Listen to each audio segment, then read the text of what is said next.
We begin our report with a prisoner swap between the United States and Iran. 5 Americans held in Iran on unsubstantiated spying charges were released to U.S. custody Monday. In exchange, the U.S. agreed to release 5 Iranians facing charges in the United States for nonviolent offenses, including violating economic sanctions and illegally exporting goods to Iran. As part of the deal, the Biden administration also agreed to unfreeze $6 billion in Iranian oil assets. That money traveled from a restricted bank account in South Korea to Europe and eventually to Qatar, where Iran can access the funds for limited humanitarian aid reasons. CBS News chief foreign affairs correspondent Margaret Brennan reports that part of the agreement is facing major criticism back home. Joy and relief after the 5 Americans and 2 family members touched down in Qatar today and were handed over to U.S. officials. Secretary of State Antony Blinken said he had an emotional conversation with the freed Americans. It's very good to be able to say that our fellow citizens are free after enduring something that I think it would be difficult for any of us to imagine. For 51-year-old businessman Siamak Namazi, it is the end to an 8-year ordeal, according to his attorney, Jared Genzer. He has missed some of the best years of his life, 8 years. He wants to be married and have kids. He now has to figure out where he's going to live, what's he going to do for a living, for a job, and how does he rebuild his life. Iran detained environmentalist Murad Tabaz in 2018. The same year, businessman Imad Shargi was first arrested and held without trial in Iran's notorious Evin prison on what the U.S. considers trumped-up espionage charges. In return, 5 Iranian nationals were granted clemency. 2 will remain in the U.S., 2 others returned to Iran today.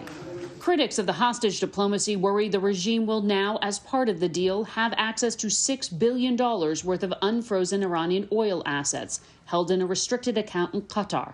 These monies can be used to support terrorist organizations, Hezbollah, Hamas, and venturesome actions of Iran. The Biden administration insists the U.S. Treasury can prevent that misuse and only permit humanitarian purchases like food and medicine. The funds were moved to another bank where we have absolute oversight of how they're used, and we have absolute confidence in the process and the system that's been set up. And Margaret Brennan joins me now. Margaret, if both sides of the deal are releasing an equal number of citizens, why is it that the United States is now then releasing this additional $6 billion of Iranian assets on top of the released Iranians? Well, you put your finger on one of the many things about this deal that has raised some eyebrows. But what some of the officials involved in the negotiations have shared is that for Iran, the focus really is on getting financial relief of any sort. And so it was really about the funds and the money. The fig leaf of making this look like it was a fair trade is helpful to selling it to their public.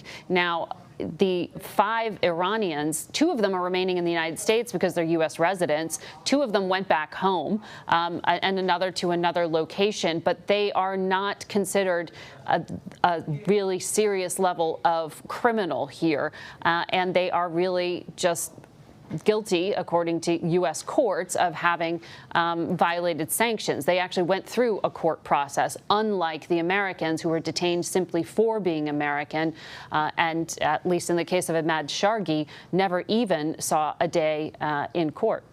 So, Margaret, what should we make of, or anyway, should we make anything at all of it in terms of how this might affect the relationship between the United States and Iran on the other larger issues that the 2 countries have to work out? And they're significant issues. Iran's President Raisi is in New York right now, and he met with some journalists today and said something about this being an act of humanitarianism and laying the groundwork for something in the future. Now, U.S. officials in the Biden administration are beyond deeply skeptical of what that could mean. This is financial relief for the regime, no matter how you slice it, and this is something they need. Now, it's limited. This is transactional. This is often what Iran has done in the past. They have taken hostages in the Trump administration, in the Obama administration years before that, and done this trade. It doesn't solve the nuclear diplomacy. Now, there is this indication that perhaps this could provide an opening, that Iran is willing to start talking about something. But we have these concerning reports in the last few days from the UN nuclear watchdog that Iran is kicking inspectors out of some of its nuclear sites. So even a downshift in the level of enrichment they are doing in their nuclear program, which they have, U.S. officials acknowledged, done of late, is not in any way meeting the promise that President Biden made, which was to return them to that significant international accord from 2015, the Iran nuclear deal that was exited by the United States, then Iran back in 2018. That was President Trump's decision, and none of that bigger diplomatic work has ever been put back together again. And that deal didn't handle the misbehavior in the region. So this is such a complex problem, and really the Biden administration is watching to see longer term how strong the regime can continue to be, given their domestic issues and the public protests that happened a year ago. Chief Foreign Affairs Correspondent and moderator of Face the Nation, Margaret Brennan in Washington. Thanks a lot, Margaret. Thank you, John.